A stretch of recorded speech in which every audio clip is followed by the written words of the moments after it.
What's good, gamers? Welcome back to the channel. My name is Bloodolf941. Apologies for last week's video, but I unfortunately got really into Civ, and I one more turned my way into completely not having a video ready. So, yeah. Anyway, today we're going to be going over the sidearm from Iron Banner, not Allied Demand, which is better, but Peacebond, because it recently got a reissue, and by recently I think it got reissued, like, at Witch Queen.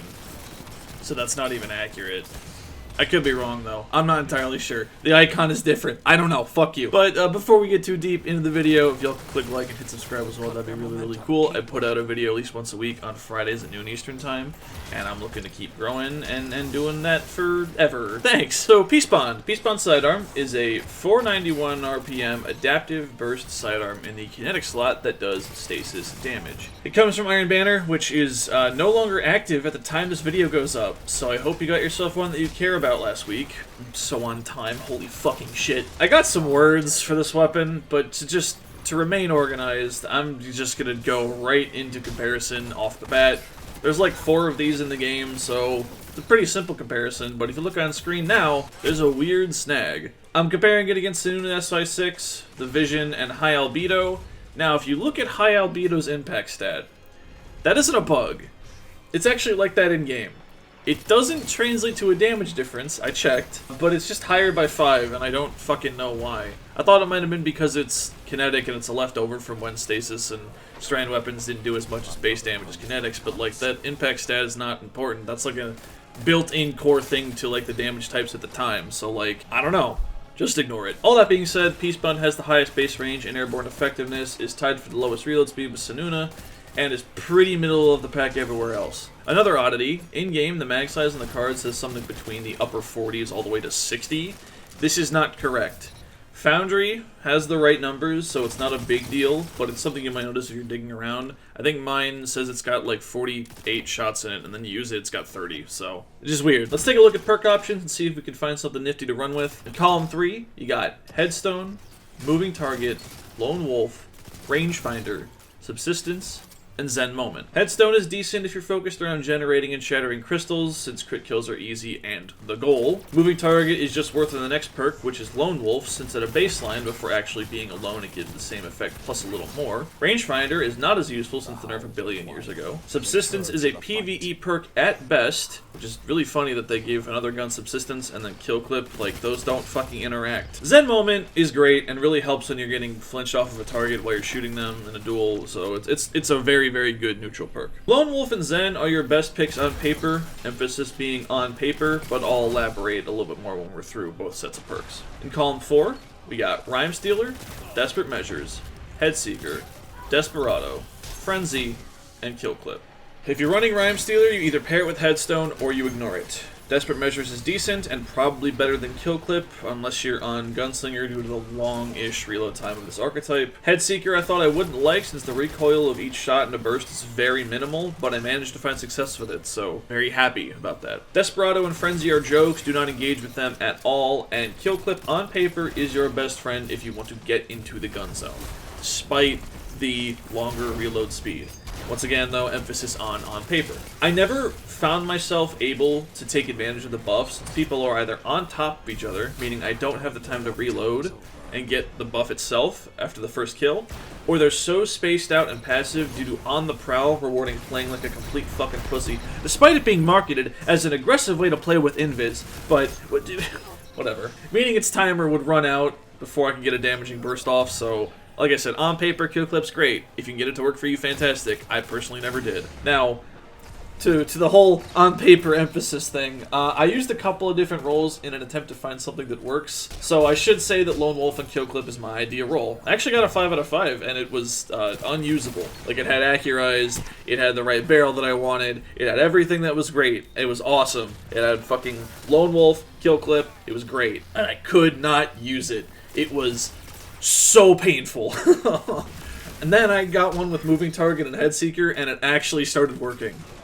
Which doesn't make any sense, because Moving Target is just worse Lone Wolf, like, numbers-wise, because Lone Wolf and Moving Target both give 10 aim assist, but that's Lone Wolf's is active at all times, and then gets even stronger when you're not near allies. Moving target is just the 10 aim assist and the movement speed. So, I don't know. I don't think the movement speed was really contributing all that much, but what the fuck do I know? Skulking Wolf is the origin trait, and this shit is fucking amazing, especially on a dueling weapon like a sidearm. If you win your 1v1, you're probably at low HP, so coming off radar for a little bit is incredibly powerful. If you're not running On the Prowl, which does that shit better since kills create smoke clouds that cause invis, which is an elemental keyword, and makes your character harder to detect on the radar anyway. This perk would be great if Hunter's PvP meta wasn't being dominated by the most annoying garbage on the fucking planet. Can you tell that I fucking hate this goddamn aspect yet? Because I do. It drives me fucking crazy, and I don't know why we're obsessed with making invis even stronger than it already fucking is. It's insane to me that that's like, oh, invis is like the only thing that Void Hunter can do? Gotta lean into more invis! And then like, make it constant radar manipulation in PvP with no internal cooldown, stacking with smoke grenade bullshit, the overshield generating fragment, and everything else going on from being invisible because it is an elemental keyword and interacts with a bunch of other things. It's a void buff. Like, I don't know, maybe you want to wear Graviton Forfeit and your smoke grenade cooldown comes back even faster. Or you're running RDMs and playing like a fucking pussy because you're spamming your dodge and going invisible. Like, oh my god, I'm so sick of invis tools and buffs completely ruining the Crucible meta for months. Like, On the Prowl and Storm's Keep make me want to fucking die. But at least I know where somebody is if they're using Storm's Keep, and it's my fault for peeking a fucking angle that there's like 7 people there. It's frustrating, and that sucks. But constant On the Prowl, and the fact that smoke grenades block your line of sight for objectives through walls, so you can't see where an objective's like capture progress is at to like make an informed decision, is so fucking strong, and it pisses me off. It is just an unfun way to play the game, and it drives me fucking crazy.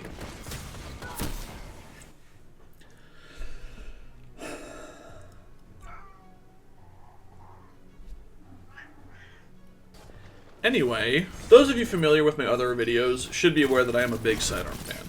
Anonymous Autumn, Boudica, Heliocentric, Traveler's Chosen, Allied Demand, Empirical Evidence, A Swift Verdict, all weapons that I love and use often. But Peacebond, I can't fucking stand this gun. It's probably the frame.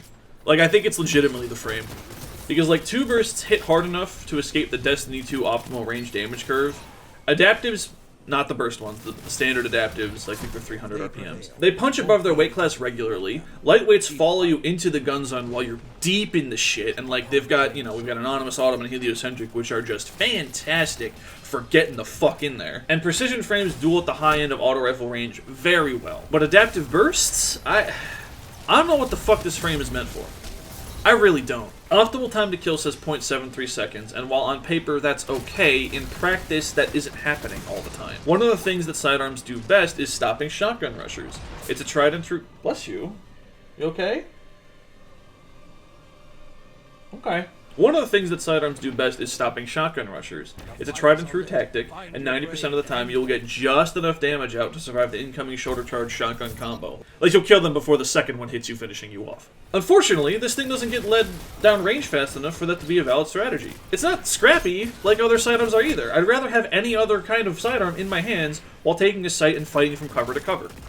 So the next logical step would be, okay, so this isn't a real sidearm then. Like how Crimson and Ariana's aren't real hand cannons. You gotta use them like a lower range pulse rifle or something. And no, that's not gonna work either. It's got sidearm range fall off and hit registration. Meaning, long range, your bullets don't even hit, or if they do, it's for 5 damage. So then you get to mid-range, where in theory this thing should thrive. And, brother, have you played in the Crucible lately? Everybody's running some annoying S-ability spam shit, or they're holding hands because 1v1s are for suckers like me. It's just unlikely that you will enter an optimal fight with an adaptive burst sidearm frame and be on even footing. My advice for making this work best, find ways to be radiant for as long as possible, and as often as possible. Like, this lets you 2 burst to the head before any other buffs or interactions come out, and while I was radiant with Headseeker active, I was hitting 45s, and that was probably why it was doing a lot better. Like, shooting 6 bullets is easier than shooting 9. Now, no, I'm not suggesting you use Acrobat's Dodge. That shit is— We're just going off on Tangent City this video. I think Acrobat's Dodge is lame and incredibly boring because it's such a long cooldown compared to the other dodge options. Like, yeah, the Radiant utility is cool, and like I know Frostbolt and their big-time PvP players really like it. I do not care. I am not them, you are not them. Like, does my gameplay look like I care to squeeze every drop of potential out of its constantly? Like, no, and that isn't what you came to this video for. I'm an angry Italian shithead who swears a lot, not God's gift to the sticks. I don't want to play the buff stacking game. Let me get the fuck in there and shoot some people. Like, yeah, sure, it's really good to enter a fight with that buff, and if you know you're about to have a fight, sure. I would rather use my dodge for other things, though. Like, I don't want to play... If I'm playing Hunter, I want to play like a Hunter. I don't want to play like a Warlock or a Titan. You know what I mean? If it works for you, don't, you know, that's fine. But I don't think it's I don't think it's good. I do not think it's good. Speaking to get the fuck in there and shoot some people, Peacebond is very much not the gun that encourages that. But it also doesn't encourage playing passive like a scout rifle does either. So, it's weird. I think this might be the literal worst weapon frame in the game. Because, like... Yeah, most people aren't using 180 hand cannons, but they have an identity. Mid-range chain killing. Adaptive burst sidearms don't do anything well, and they don't have an identity as a result. As such, I don't know what to pair it with. Like, maybe a bow is best? Make your Peacebond clean up kills through bow swapping? Like, I'm using Joxers or a Telesto in these clips, and I was really only using Telesto to knock out a Pathfinder node. Every time I tried to use something that had a little bit less range or was near the same, like, combat style, I ended up using it more so than Peacebond because it was just a better pick. Yeah, a bow is probably the best option, and I'm not fucking doing that. Despite the way my content is presented, I have certain standards, and I'm not doing that shit in PvP back. Like, I'm not doing that shit in PvP ever again. Don't use this. Don't use any of them.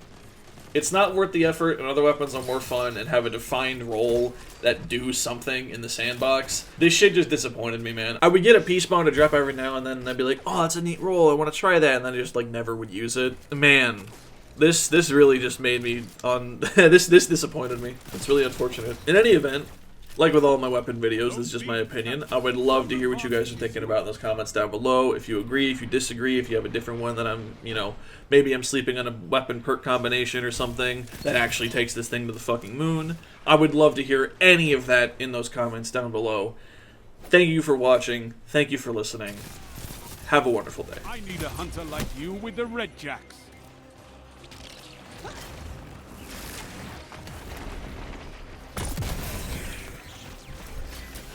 Double down. What can stop you if you fight together? Nothing. Zone A lost.